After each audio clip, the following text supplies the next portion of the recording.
Stormers cruised into the semi-final as they stifled the Bulls. My name's Mark, let's talk rugby.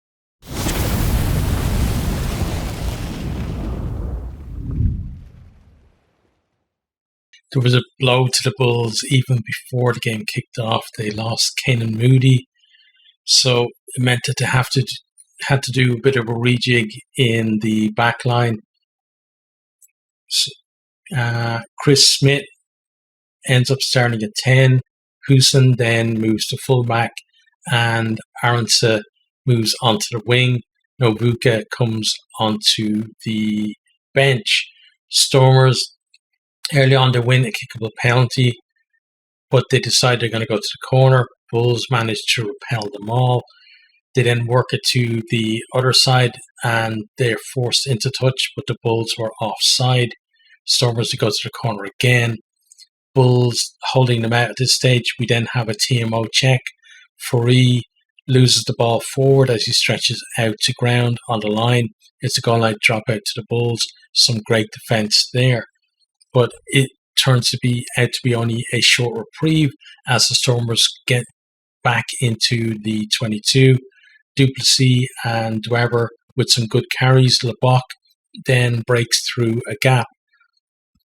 They get out to the left where they've got numbers, and Diamani goes over to score. Lebock converts this one 7-0 to the Stormers. Bulls finding it hard to get out of their own half. Stormers continuing to apply pressure.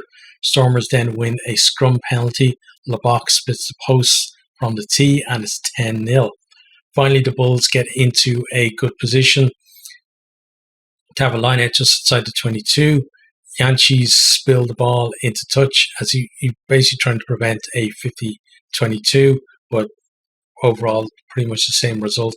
It's a line out to the Bulls, but Stormers manage to make them all unplayable. They win a scrum.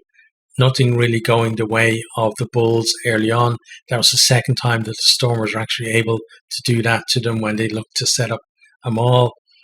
Bulls then get a penalty for a no-arms tackle by Ori on Vermaak, and they've got a chance to reduce the deficit, but penalty is missed to the left. It looked fairly kickable. It was like 40 metres out, but it was straight in front, but Hussein pulled his kick to the left. Stormers then, they managed to break into 22. Davids offloads as he's forced into touch, and it goes off a Bulls player and across the line. Is a 5-metre line out to the Stormers, and again, just everything falling the Stormers' way. We then have a TMO check.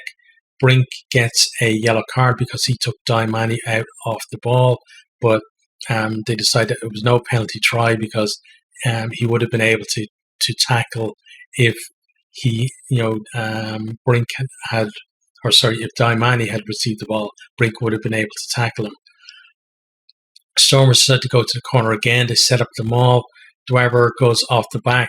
Looks like he's going to score, but Papier wraps him up and prevents him from scoring.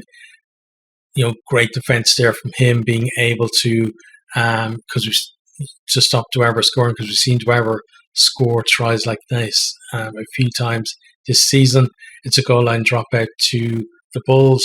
Stormers, though, they win another penalty and they go to the opposite corner. Bulls manage to sack them all. Then they halt Dweber short of the line. Stormers go out to the backs, but Zas drops the ball. And it feels like, the Bulls have weathered the storm and they've got a line out on about halfway, but Ori gets up there, pinches it at the tail. Lebock then chips ahead. Nell gets there first, gathers it, bursts into 22.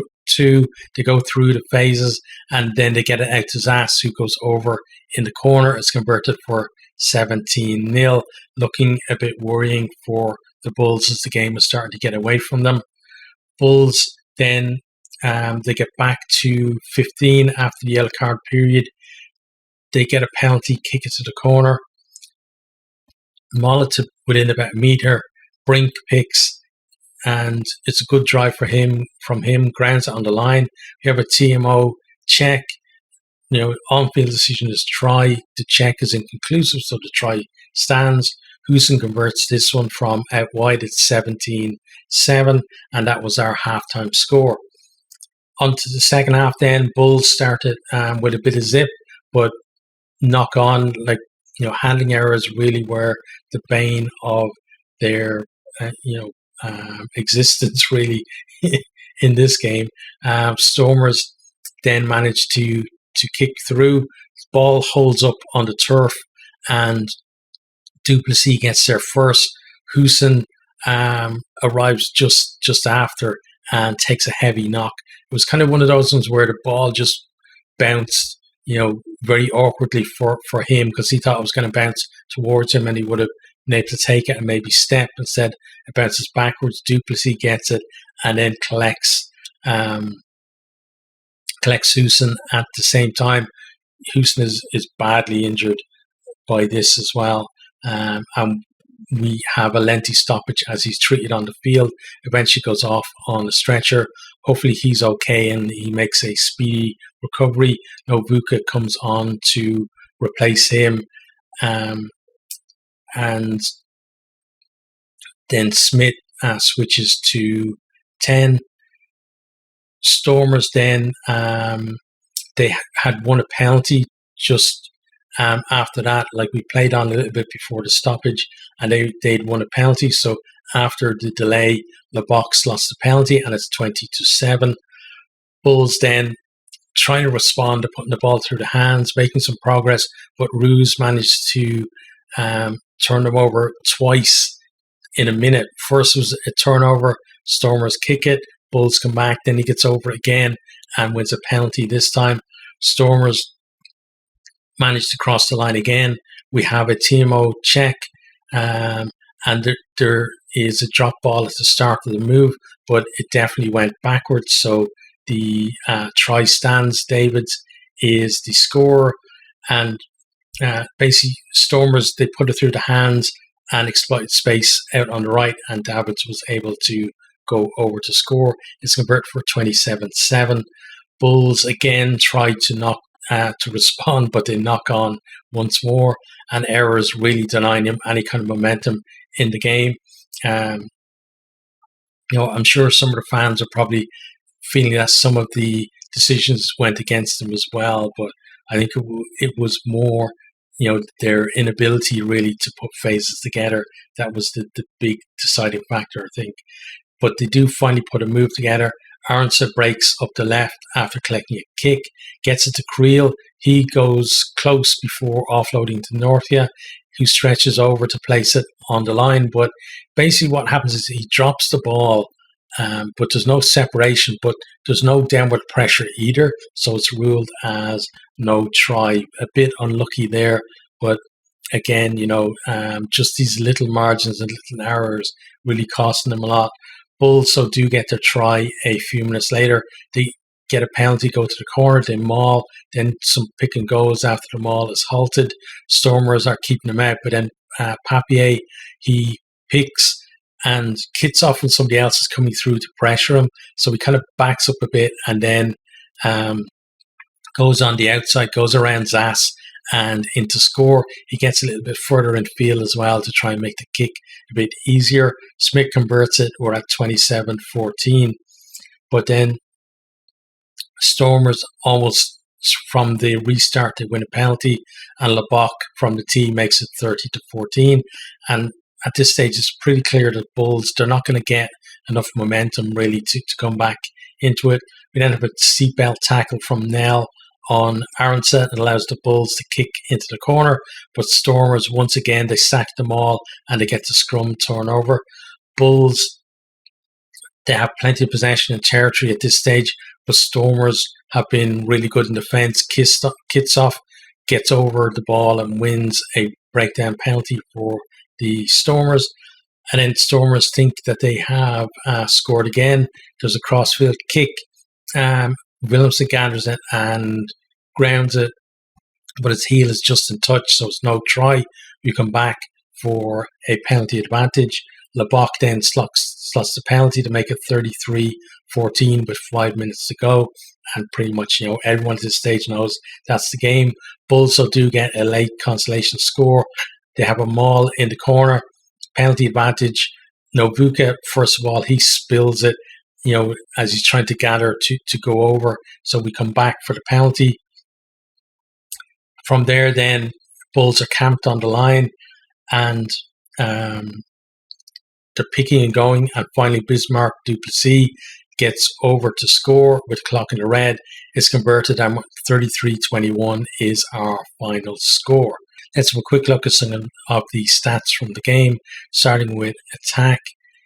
Try scored was actually 3 each. That graphic there is wrong, but it's from the official URC website, so hopefully they're going to correct it at some point.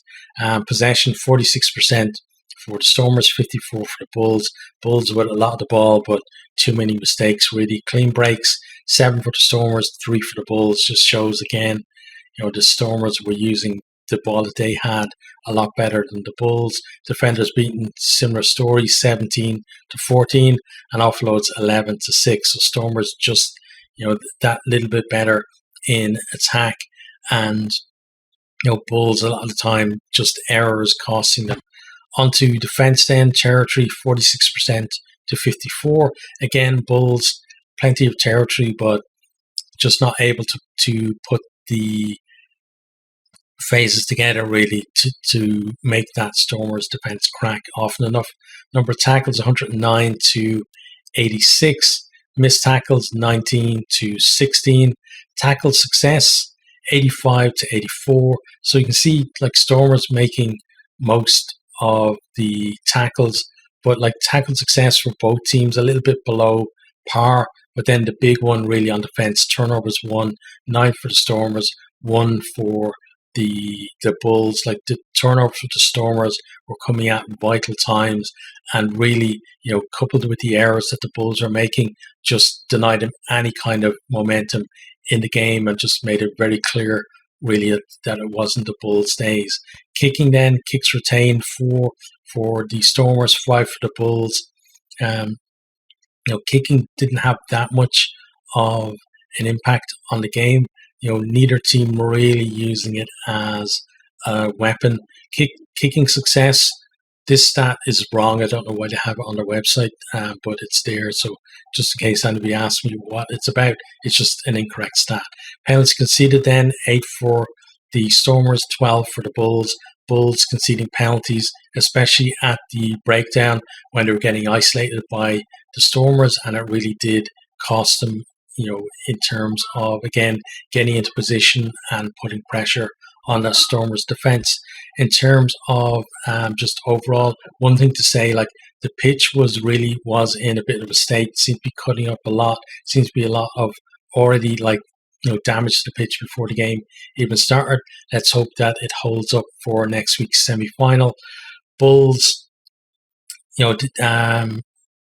they had that bad patch of form that saw them drop down the rankings. They did do well in their last 2 games to kind of bounce back a bit, but this game felt like they almost went back to that same kind of 10-man rugby that we saw them playing when they're in that poor run of form. But also, the backs really didn't help them either, because there was a lot of poor handling from backs and forwards out there. Stormers, defending champions, really, great performance from them. They, stifled the Bulls and denied them any kind of into the game. They were the ones who were putting the pressure on for the Bulls to make those errors, and they were the ones getting over the ball to win the penalties as well. They march on to the semi-final next week now, as Connacht will come to Newlands as well. So Stormers will be looking to make the final for the second year in a row in that one.